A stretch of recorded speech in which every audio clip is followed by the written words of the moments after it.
Good morning, everybody. Good morning. Ready for another dose of Hebrews? Yes. Excellent, excellent. As the title of the lessons really point out, it's Fix Your Eyes on Jesus is really the theme. And this is God's gift to us, Jesus Christ, in so many ways we can't even, blessing upon blessing, grace upon grace has been shown to us. And, first, as we went in lesson 1, we see God's radiance, we see His glory. Then we see Jesus as our hero and our brother, which is pretty amazing. That's God we're talking about. God is our hero. God is our brother. We have a warning passage, and that's a way to learn, and that's by looking at people's mistakes. If you just look at Tam and I long enough, you'll learn from our mistakes. That's one thing you can do in all our human relationships. It's really good. It's a positive aspect. But I want to now talk about following Jesus through temptation and suffering. What an amazing hero that we have, because he actually gets us. And he gets us because he was in the same situation as us. And he lived life under conditions that we lived in. So let's just look at this together. We'll start by reading Hebrews 4:14-16. And these are words of encouragement, but honestly, they're sobering words, because this encouragement comes from the suffering and temptation that Jesus went through. He knows what it's like to be us. So let's look at this. Hebrews 4:14-16. Therefore, since we have a great high priest who has gone through the heavens, Jesus the Son of God, let us hold firmly to the faith we profess. For we do not have a high priest who is unable to sympathize with our weaknesses, but we have one who has been tempted in every way just as we are, yet without sin. Let us then approach the throne of grace with confidence, so that we may receive mercy and find grace to help us in our time of need. Jesus has taken this experience that he gained as a human being back to heaven. And now we have in heaven, at the right hand of God, someone who completely knows what it's like to be us. This is not just the knowledge of I read it in a book or I saw it somewhere. It's the knowledge of experience. And he sympathizes with our weakness. Although he was tempted like us, he never sinned. So who could be better to guide us than the one who's been tempted and never sinned? I want us to look a little bit at the temptation of Jesus, and I should better play a clip for you. Then Jesus was led by the Spirit into the desert to be tempted by the devil.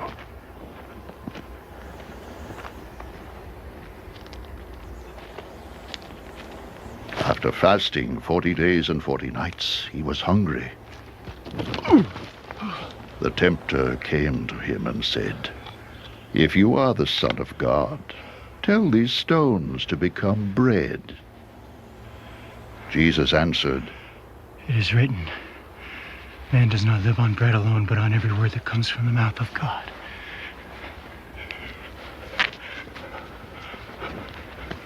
Then the devil took him to the holy city and had him stand on the highest point of the temple. "If you are the Son of God," he said, "throw yourself down.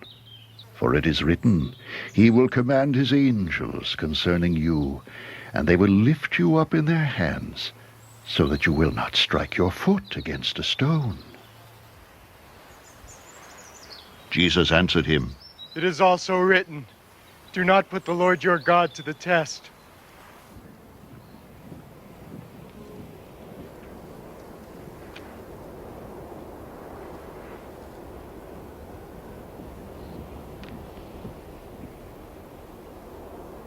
Again the devil took him to a very high mountain and showed him all the kingdoms of the world and their splendor. "All this I will give you," he said, "if you will bow down and worship me." Jesus said to him, "Away from me, Satan! For it is written, worship the Lord your God and serve him only. Then the devil left him, and angels came and attended him. I think we need to understand that just as we are tempted, so Jesus was tempted. And he lived this life. This is a spectacular temptation in the sense that it's actually Satan talking to him. Now, if actually Satan talked to me, I think it might increase my faith. Not in Satan, but the fact of that demonstration of spiritual power would kind of go, God, where are you? I mean, I think it would motivate me. Satan actually approaches me much more subtly. And he tries to kind of tempt me from within. We see these three temptations. What's interesting is these three temptations also are reflected in this definition of loving the world found in 1 John, and also in the story of Adam and Eve. Like there's these three elements. And so I think it's important for us just to think a little bit about this. It says here in 1 John 2:15, do not love the world or anything in the world. If anyone loves the world, the love of the Father is not in him. For everything in the world, the cravings of sinful man, the lust of his eyes, and the boasting of what he has and does, comes not from the Father, but from the world. The world and its desires pass away, but the man who does the will of God lives forever. We can't love the world and love God at the same time. And Jesus talked about you can't serve two masters. He talked about the material world and then God. You have to make a choice. And loving the world is defined by basically lust of the flesh. And what does that mean? Well, it's physical desire or craving. It's interesting, another little NIV thing, in the letter of James, it says that your evil desire takes a hold of you. But the word evil isn't there. It just says desire in the text. In other words, physical desire is part of who we are. We all feel it. And there's a craving for things. And, the most simple one is food. But things like sexual pleasure, other things, these are things that the body craves. It isn't that your mind doesn't say, oh, it's time to eat. I like eating. And it's some kind of mental pleasure. No, you want to eat because your stomach's telling you, I need sustenance, I need food. And so something else is going on. Your body is actually speaking to you. Sexual desire is the same thing. Then there's the lust of the eyes. And what is that? What is this lust of the eyes? I think the best way for us to understand it is possession. There's something about ownership that attracts every human being. Don't we want to own things? You can rent a car, you can take the bus, but don't you like to have your own car? You can rent an apartment, you can live with friends, but wouldn't you like to have your own place? There's something about ownership. Why is ownership so appealing? Because we're, in a self-deceived sort of way, think ownership gives us control. If I own this, then I control this. And so what is this lust of the eyes? It's looking for control. It's looking for an edge. It's sadly wanting to possess. And then the pride of life is also just this desire to do things beyond what God wants. In other words, you have ambition outside the will of God. And it's a self-glorification. And so these are all very real issues that we all can face. If you look over in Genesis chapter 3, verse 6, it says, when the woman saw that the fruit of the tree was good for food and pleasing to the eye, and also desirable for gaining wisdom, she took some and ate it, and she also gave some to her husband who was with her, and he ate it. Now, what her husband was doing, I don't know. I mean, it's kind of like, let Eve try it and see how it goes. He deserved everything he got too. That's all I can say. Standing there and watching his wife disobey God.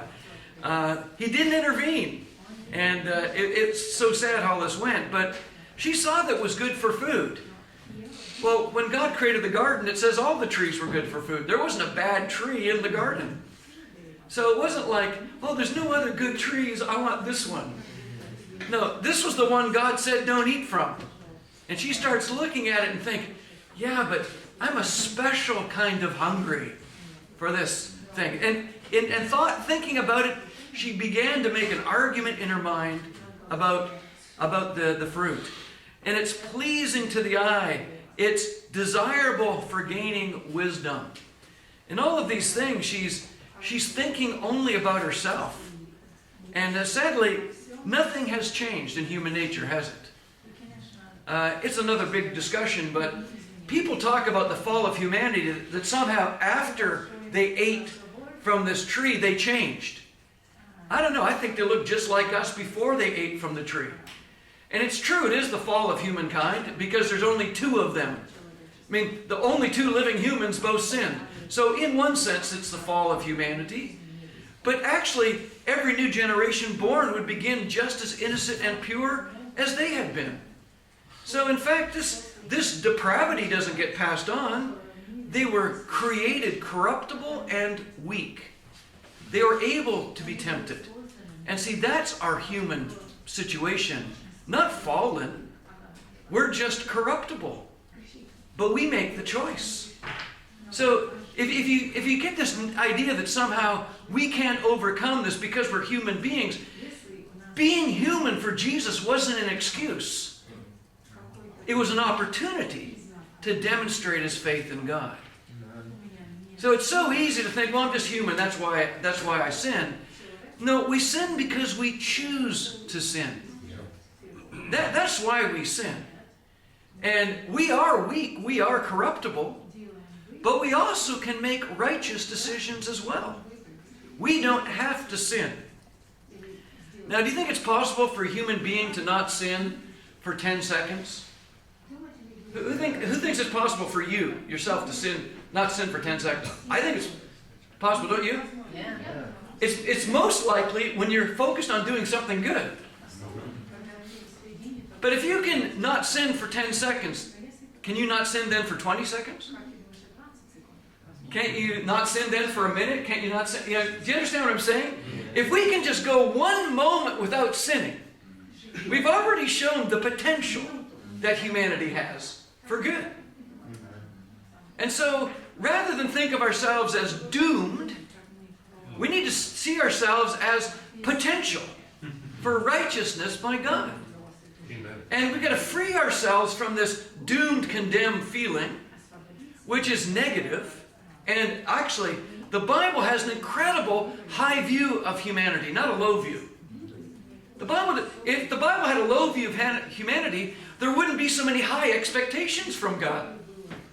But the fact that God has a high view of who we can be increases the expectations that he has for us. So, Jesus dealt with temptation, but how he dealt with it is that he used the scriptures. And so he very specifically answered the temptations that he heard with scripture.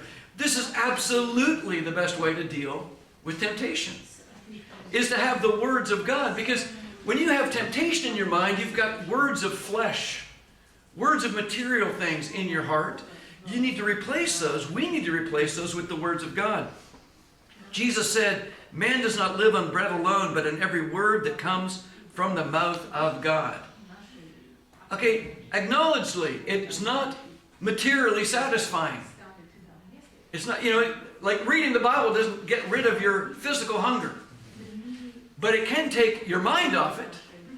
And when it comes to hunger that's, out of proportion, it's not right, the Bible can help us get a grip on what's really going on in our hearts. Do not put the Lord your God to the test.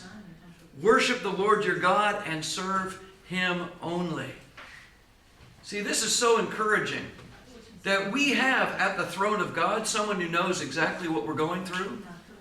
And we need to pray to God when we're feeling tempted. It's not about, God isn't testing you to see if you have enough strength to make it on your own. What God is testing you to do, and testing me to do, is to see if we will rely on him. That is actually the test. What God wants us is to come to him. And we fail so often because we're trying to do by ourselves something we cannot do. So often people want to overcome temptation by more rules. You ever seen the sign that's, the do not smoke sign? No smoking? What does that sign look like if there's no words? It's just a symbol. It's usually a lit cigarette with a little smoke coming from it with a big red circle and a line through it. Okay, if you're addicted to cigarettes and you see that sign, what comes to your mind immediately? I need a smoke. I mean, the moment that you put that rule in front of me, I've just imagined what that rule is saying don't do. And so in that moment, I'm kind of like, hey, I want one of those. That's the problem with the law. If you live by don't, you're constantly thinking about what you shouldn't do. And then the problem comes, you're thinking about it, and at one phrase, you forget don't. You become distracted by the thing you're not supposed to do. You're already imagining it. You know, we know about sin.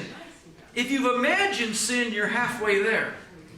Now, you still haven't sinned, imagining it, unless there are sins of the heart and mind, but if your temptation is not sin, being tempted and recognizing that you have a desire to do something that is wrong, that in and of itself is not sin. Jesus was tempted, but he did not sin.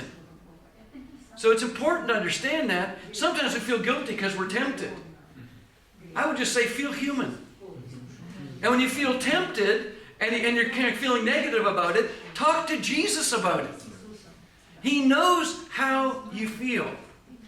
You know, it's so important to keep coming back to Jesus.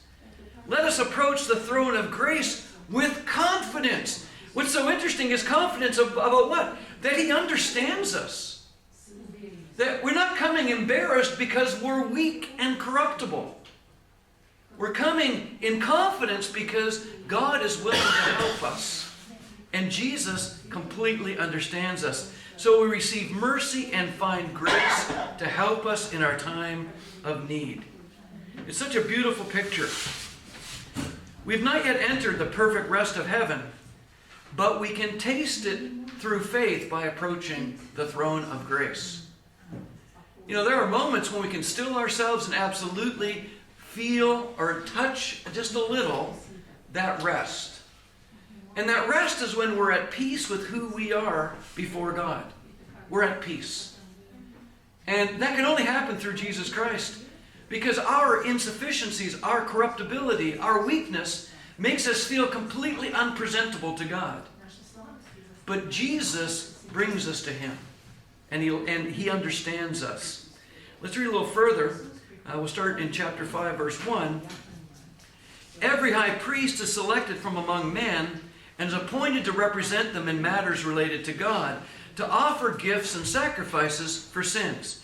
He is able to deal gently with those who are ignorant and are going astray, since he himself is subject to weakness. This is why he is to offer sacrifices for his own sins, as well as for the sins of the people. You know, by inference here, it's saying Jesus knows our weakness yet again. That's what makes the high priest effective, because he's one of them. He understands it. He's not distanced from them. He's among them.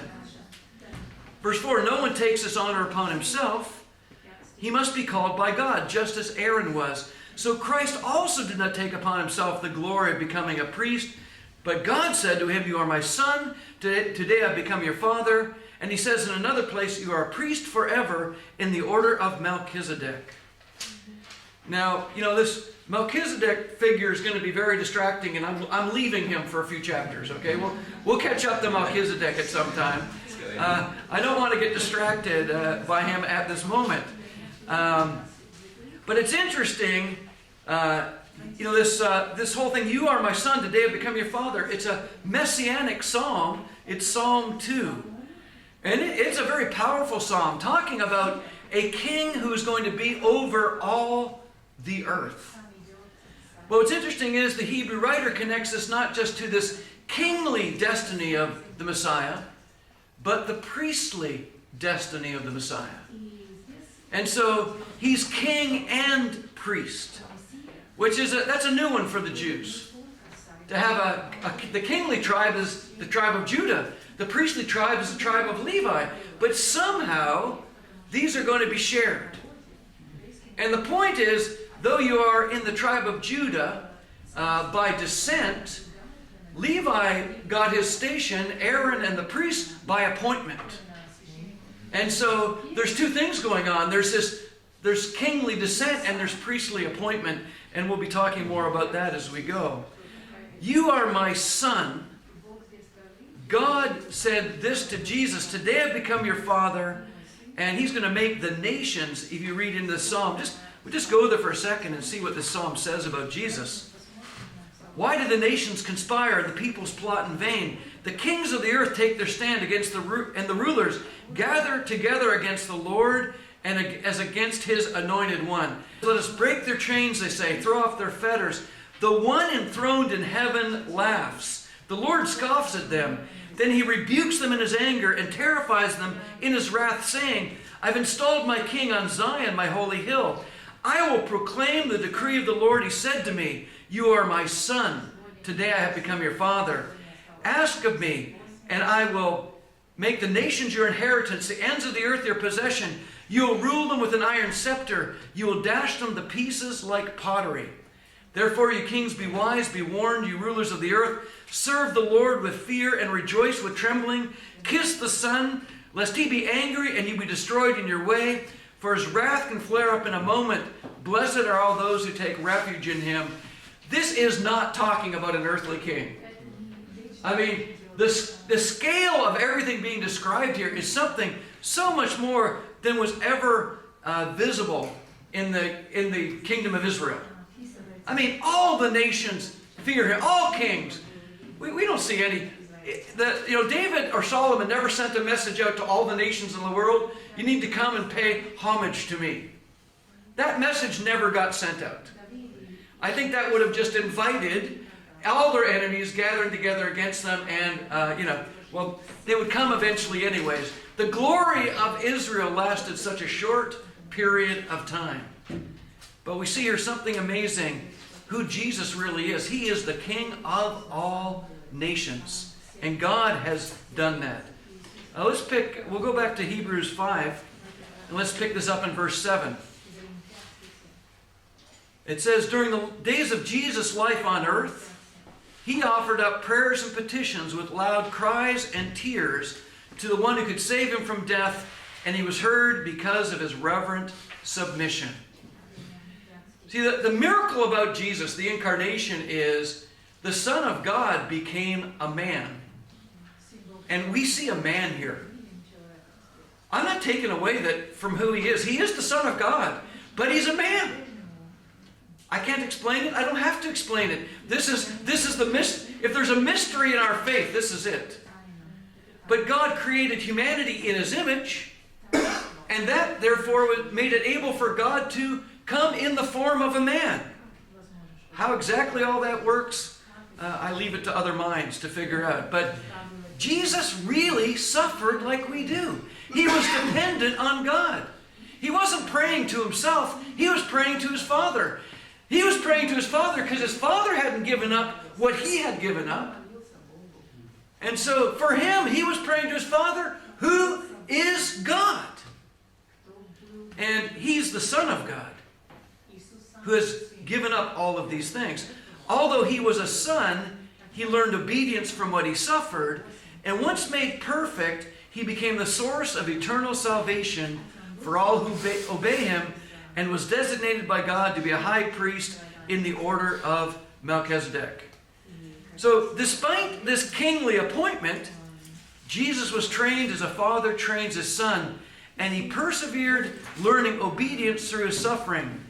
He did all of that to become perfect towards us, to become a perfect sacrifice of a human life without sin, and not a human life that was just innocent. Most of you understand a baseball analogy, I'm sure, but batters begin with a 1.0 average in baseball. It's a perfect score. I don't know what the record is for how long someone's kept that, but it's usually just 2 games and it's over, okay? You only have to get up to the plate a few times and you're no longer going to have a perfect batting average. You're going to fail. Well, see, everyone starts in innocence. Everyone starts with a perfect batting average for righteousness. But only Jesus played game after game, inning after inning, and kept his perfect score. It's amazing. But he showed the potential of humanity. And why did that potential get realized? Because he was obedient to his Father. And with that kind of obedience, there was suffering.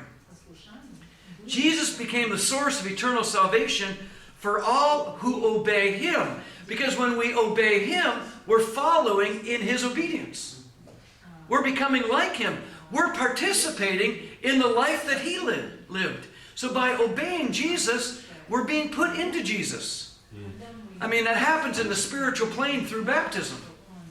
But in our day-to-day life, it happens by following in how he lived. He's the perfect example and author of our salvation. And to do that, he needed to live by faith as well. Jesus was trusting in God, that one, God would judge justly, but that actually God would keep his word with Jesus as well. You know, Jesus knew that if he lived perfectly, he could return and be with God for the rest of eternity. That he wouldn't be in death separated from God like the rest of humanity. And he would be, in fact, with God. But you know, the truth is, that was faith on his part. He's the author and perfecter of our faith. And that's why I think it's important not to put too much divinity on Jesus while he was in the flesh. At least not in the level that it takes away from his humanity. He does understand us. And I can't explain the miracle of the incarnation, but it is a miracle. It is a mystery. But it's at the very center of the gospel. Jesus knows us because he lived just like us. And I want us to look at another clip of Jesus' prayer in the Garden of Gethsemane. Jesus went with his disciples to a place called Gethsemane. And he said to them, Sit here while I go over there and pray.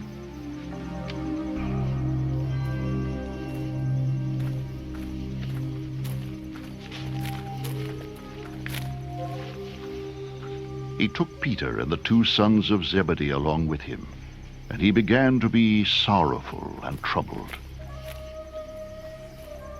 Then he said to them, My soul is overwhelmed with sorrow to the point of death. Stay here and keep watch with me.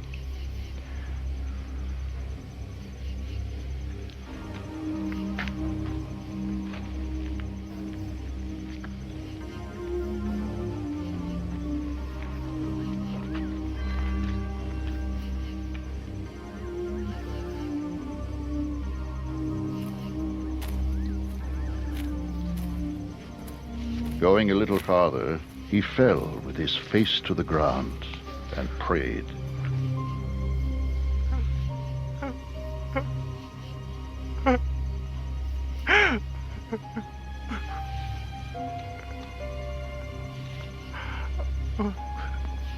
My Father,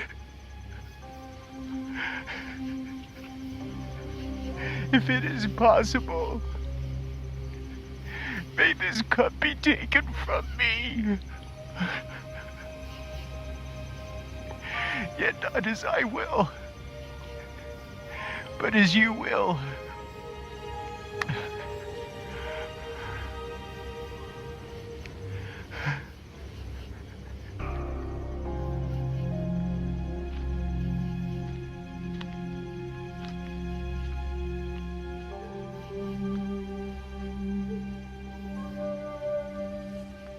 Then he returned to his disciples and found them sleeping. Could you men not keep watch with me for 1 hour? He asked Peter.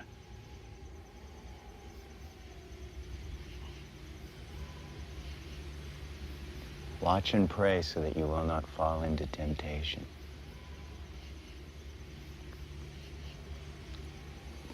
The spirit is willing, but the body is weak.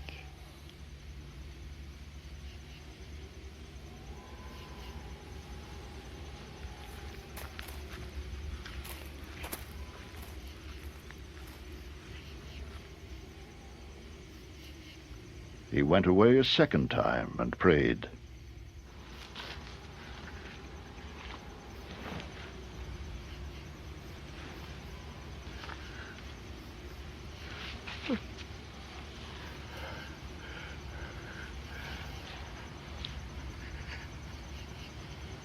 My Father!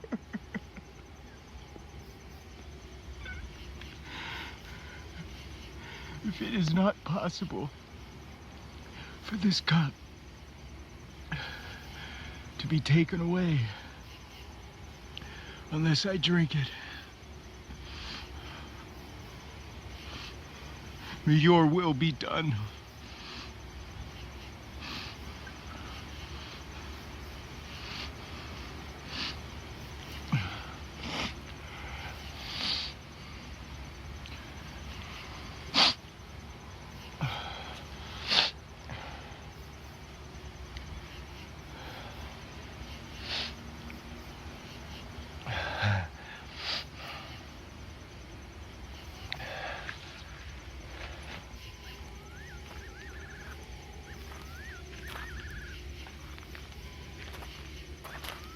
When he came back, he again found them sleeping, because their eyes were heavy.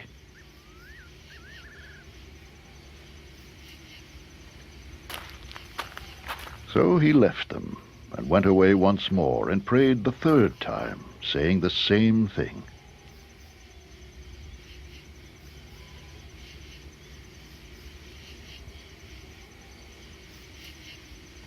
Then he returned to the disciples and said to them, Are you still sleeping and resting?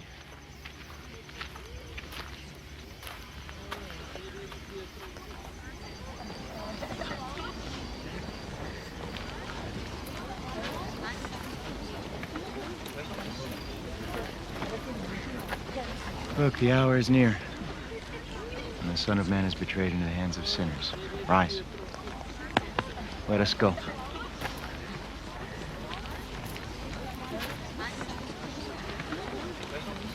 Here comes my betrayer. I don't think Jesus had a quiet time like this every morning. I really hope he didn't. I think this was a pretty, again, intense moment in his life.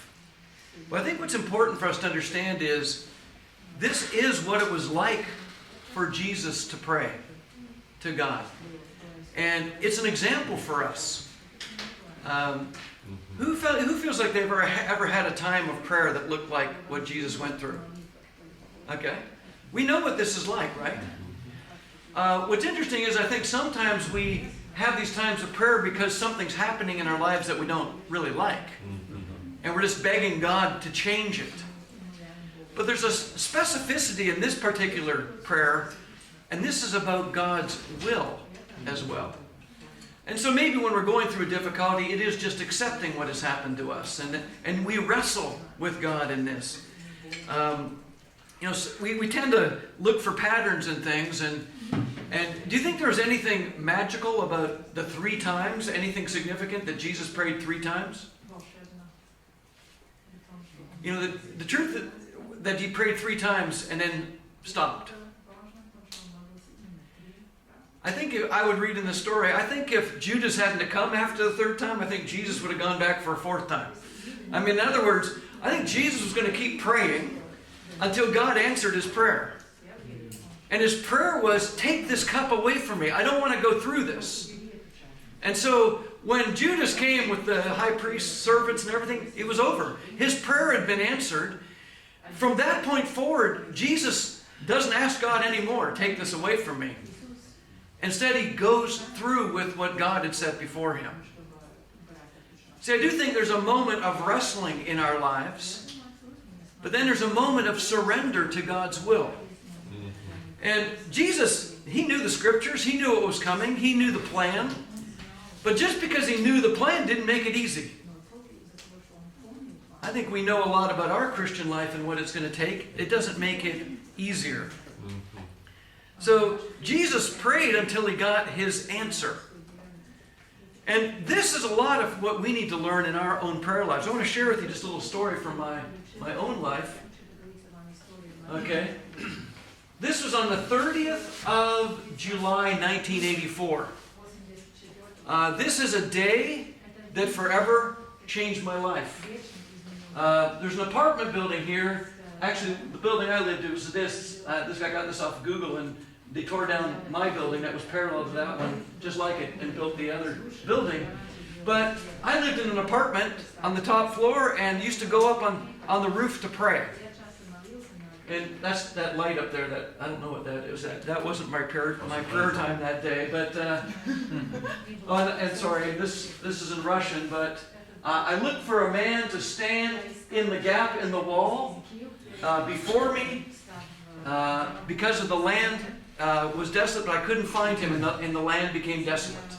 Okay, this is Ezekiel. I'm going to say 22 verse 30. I'm going to just say. Okay, so I read this in my quiet time. I looked for someone to stand in the gap and couldn't find them, and because of that, the land became desolate. So I was on my roof praying, and this is the Boston Bulletin. And I, as a habit, would go through the back of the Boston Bulletin and pray for all the various family group leaders. So the Boston church at that time met in house churches. And I was just going down the list praying, and it came to this name, Fred Fowler. Now, I had been in Boston at this time 11 months. And the whole 11 months I'd been in Boston, I'd already been a missionary in Papua New Guinea. I was talking about going back to Southeast Asia, maybe Jakarta. The Boston church had only planted by this time 4 churches, actually 3, because Toronto was about to go out and would have been church number 4. So, the Boston movement was like 2,000 people maybe. Okay, so it was the very beginning. Fred is going to lead the team to Stockholm, Sweden. I've been watching for a whole year almost, the leadership interview people to go with Fred. And so I'm like, man, what's up with this? Stockholm's such a beautiful city. And so I'm praying for Fred. I'm going, God, what kind of excuses are people making to not stand in the gap? And I really got into it, like, God, what possibly could they be saying? They're not just volunteering. Fred needs a partner. There's no one for him. What kind of excuse could they possibly be making? And then I was like, no, but I want to go to the third world. I don't want to go to Stockholm. And I had this argument with God for 10 minutes. But this verse was ringing in my mind. Are you willing to stand in the gap for God? So I had this big discussion with God, and guess who won? God. God won. And I said, okay, God, what can I do to make this right? I know I don't want to go. But tomorrow is staff meeting. I'm an intern in the church. I'll go right to the elders, and I'll tell them about this prayer, and I'll volunteer to go. And I'm like, are you satisfied? And I didn't hear anything, but my heart confirmed, yes, that's enough, Andy. That's surrender. I will accept that. So I went my way, kind of like the whole day kind of going, that was the weirdest prayer I'd ever had. And I wasn't really happy about it. Next morning I woke up, had my quiet time, in, kind of wrestling with it, went to staff meeting, and I'm looking over at the 2 elders, and I had a moment before the meeting began, but I chickened out. And then all through the meeting I kept thinking, these guys are going to think I'm nuts. They're going to be asking me if I heard voices. They're going to be, how can I explain this? So I took Bob Gempel. There were 2 elders at the time, were Bob Gempel and Al Baird. And Bob Gempel's he's Dirjana. He holds his reserved. That's a good word. Yeah, he's reserved. So I think, you know what? I'm going to choose. Al's a little more emotional. I'm going to go for Bob. I'm going to share my story with Bob. So I tell Bob about this prayer, and I kind of begin it by, you're going to think I'm crazy, but... And so I tell Bob this story. He shows me no physical reaction whatever in his face. Nothing. And I'm like, okay. I was expecting something, right? But nothing. And so then I go, Bob? He goes, you got to tell Al this. And I'm going, great. Poker-faced Bob is now holding back his laughter till Al comes and hears me tell the whole story again. So he brings Al over, and Bob goes, make sure you tell him everything. So I tell the story from the beginning to the end, and Al Baird's face, he's looking at me, and he's like, his eyes got wider and wider, his mouth opened a little bit. I'm like, guys, what's going on? And Al lays his hand on me. Watch out when an elder lays their hand on you. Al lays his hand on me and he goes, you're going to Stockholm. And I go, what is going on? And he says, 2 weeks ago, Andy, we in the leadership decided to stop asking people to go with Fred. And we have been praying and fasting that God would put it on someone's hearts and that they would come and volunteer. Yeah, exactly. And I'm like, I went home that day and I'm like, God, what? I don't want to live in some rich country like Canada where nobody needs God. I want to go to the third world where life is tough, death is real. I want to go where people know what life is. And I'm just like, arguing all the way home. So on the way home, I had to drive through Harvard Square, and there's a bookstore, Harvard bookstore. I decided to go in. If I'm going to do this, I'm going to buy a map of Scandinavia, or I learned at that purchase that they're called the Nordic countries, if you look at all 5 of them. I bought a map of the Nordic countries, and I'm going to put it up on my wall, and I'm going to start praying. And, you got to realize, I was now going to Sweden in 2 weeks. Wow. Like, they were just on the edge of leaving. That's awesome. I hadn't been planning on going anywhere, except maybe back to Southeast Asia, and I'm on my way to Sweden. So I'm like, okay, this is crazy. But Lord, your hand is moving. So I got this map, and I looked down at the legend in the corner of the map, and this is an artificial one, obviously, it's not the real one. But this is what happened. The map had the 5 countries, but then it had a cut in the map into the Soviet Union and had a 6th star. And before I noticed that Moscow's on the map, I looked at the legend and I said, again, I'm just praying, God, I will pray every day for every one of the capital cities on this map. And so I started on the left, as we do, English reading, and prayed for Reykjavik, went to Oslo, Copenhagen, Stockholm, Helsinki, and I said, and I go, oh, there's one more star, Moscow. And I'm like, well, I said I'd pray for the stars. So that day was not a particularly energetic prayer. I was just like, and God, help us one day plant a church in Moscow. But on the 3rd day of praying for this map, my third world mentality, which just loved the challenge of what was going on in the third world, I'm like going, oh my goodness, it's Moscow. So next staff meeting, I went to the leaders, and I only have 1 more week left in America before I'm going to Sweden, and I said, hey guys, I think God is pointing us towards the Soviet Union. And I said, I know we got to test the waters, but the next missions conference we had, which would be about 2 months later, I came back because we were going to Sweden for a language internship. So I came back for the missions conference and went back to Sweden to learn Swedish again. But what was interesting was, at this conference, I did the first lesson in our fellowship on taking a mission team to the Soviet Union and communism. That's how it all began. Now, I don't know about you, but do you think God was working? Yes. I look back at my life, and this is one of the most significant moments that pretty much predetermined the next 15 years of my life. What if I'd have missed this opportunity? I look back at my life and realize to be the one to go and plant the Moscow church in the time that it got planted, under all the circumstances that only God could, it was all God. But what's so interesting is, at the basis of this is the fact that there was a prayer that I wrestled with God, but I finished my prayer right. I finished it the way that Jesus taught us to pray. And that is, not my will, but yours be done. And so I left not knowing exactly God's will, but I left surrendered to seek it. You know, again, I don't have these kind of prayers every day. Praise God, I think I'd be a nervous wreck if every day was lining up like this. But you know, there are moments when big decisions are there, and this is the right moment. And often, the big decisions have to do with your own life, right? I mean, Jesus was praying, no offense, but Jesus was praying for himself in the Garden of Gethsemane. That's right. I mean, he came back and talked to the disciples, and he would have happily prayed with them, but he was praying for himself. Well, what was he praying for? To make the right decision. Jesus knows this wrestling with God's will.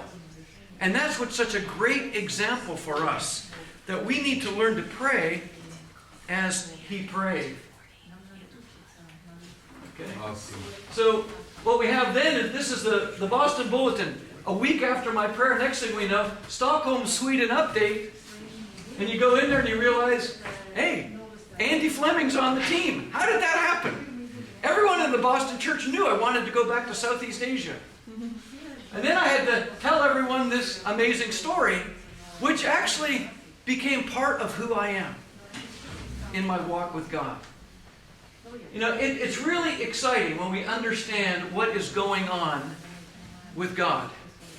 And how many opportunities, how many blessings have we missed because we haven't imitated Jesus' prayer? And you know what? Don't respond to that with a guilty thought. Respond to that with an encouraged thought. What can happen today and going forward in my life? What I appreciate about Jesus' prayer is that he identified what he really wanted to. You know, we have religious prayers sometimes where we almost act like I don't want to do anything but God's will. You know, that's the only thing worth talking about. Let's not talk about me, God. Let's talk about you. But you know, the kind of prayer that Jesus showed us in the garden was a prayer of honesty and a statement of what he wanted, even knowing it wasn't what God wanted in that moment. So it's so important for us to be honest, because I think there's a lot of unhealthiness. You know, Jesus said you got to deny yourself to follow me, but that doesn't mean you deny who you are. You know, I don't deny that I'm a 6 foot tall white guy to be a Christian. I don't deny who I am. But we deny our wills to follow Jesus. But we need to identify what we're denying. And we need to be open. You know, Jesus wanted them to pray with him, not because he had sin to confess, but he had weakness to confess. And I think it's great when we, as Christians, get rid of a lot of bad habits and our whole general tune of life improves. But I think what we need to keep being open about is our weakness with each other. Because temptation is the step that goes beyond weakness. Temptation is looking at our weaknesses. We're not tempted in our strengths, we're tempted in our weakness. And so we can learn so much from Jesus' example here of praying. You know, what's interesting is where he goes with this.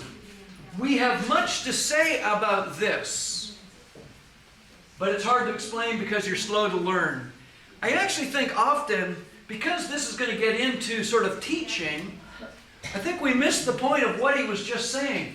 We have much to say about what? The kind of prayer that will help you make the right decisions. The kind of prayer that will inform you on what really is righteous. And we have much to say about this because we have a lot to learn about being righteous before God. Being righteous doesn't come naturally. Being righteous requires a decision and a dependence on God's power. We cannot do it by ourselves. So there's much to say about that. But if we don't embrace the challenges involved in following Jesus, we become slow to learn. If we're not willing to pray the prayer, your will be done, not mine, we will be slow. Because God's going to have to use other ways to help change us besides our surrender to him. But you know, when we surrender to God, that's when we'll learn the quickest. When you just obey God, because you know His will, you will develop in ways you can't imagine. But if every step is a wrestling, or we're in fact refusing to wrestle, because the wrestling is good. But if we refuse to wrestle with God, we will not grow. So though he gets into some doctrine here at the beginning of chapter 6, the point is really an attitude we have about learning the way Jesus learned. Jesus wasn't slow to learn. Jesus embraced the suffering of learning. Learning God's will is painful. Learning God's will is challenging. But learning God's will guarantee the most amazing result in your life.